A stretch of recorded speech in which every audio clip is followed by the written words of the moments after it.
Silent Weapons for Quiet Wars, an Introduction Programming Manual.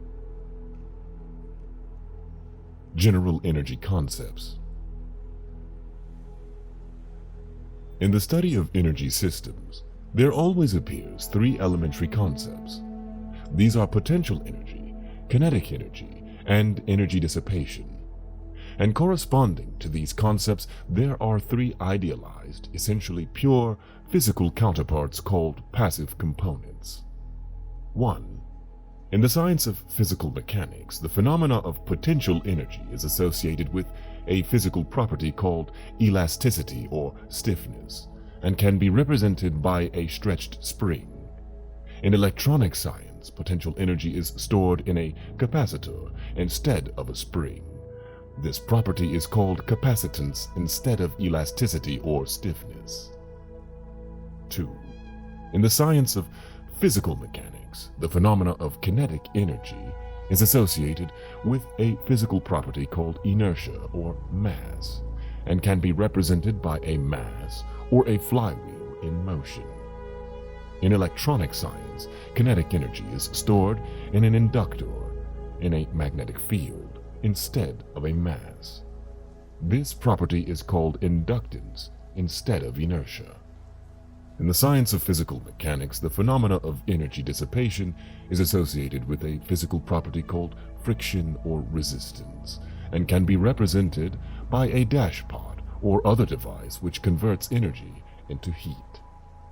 In electronic science, dissipation of energy is performed by an element called either a resistor or a conductor, the term resistor being the one generally used to describe a more ideal device, e.g. a wire, employed to convey electronic energy efficiently from one location to another.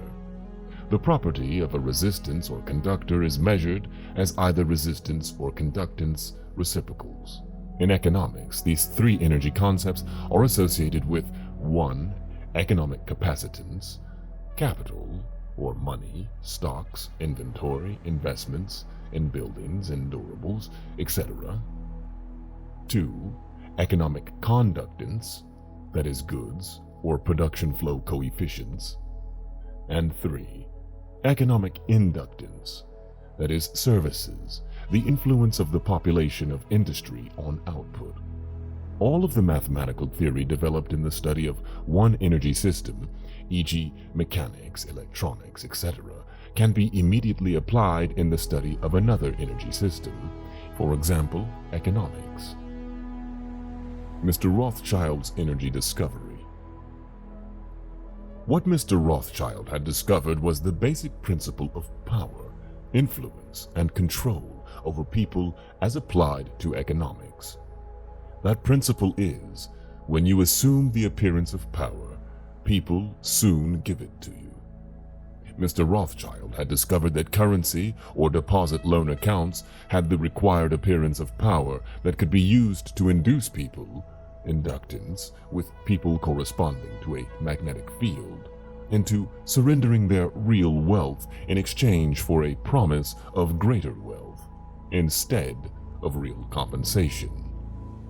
They would put up real collateral in exchange for a loan of promissory notes. Mr. Rothschild found that he could issue more notes than he had backing for, so long as he had someone's stock of gold as a persuader to show his customers. Mr. Rothschild loaned his promissory notes to individuals and to governments. These would create overconfidence. Then he would make money scarce, tighten control of the system, and collect the collateral through the obligation of contracts. The cycle was then repeated. These pressures could be used to ignite a war. Then he would control the availability of currency to determine who would win the war. That government which agreed to give him control of its economic system got his support. Collection of debts was guaranteed by economic aid to the enemy of the debtor. The profit derived from their economic methodology made Mr. Rothschild all the more able to expand his wealth. He found that the public greed would allow currency to be printed by government order beyond the limits or inflation, of backing in precious metal or the production of goods and services.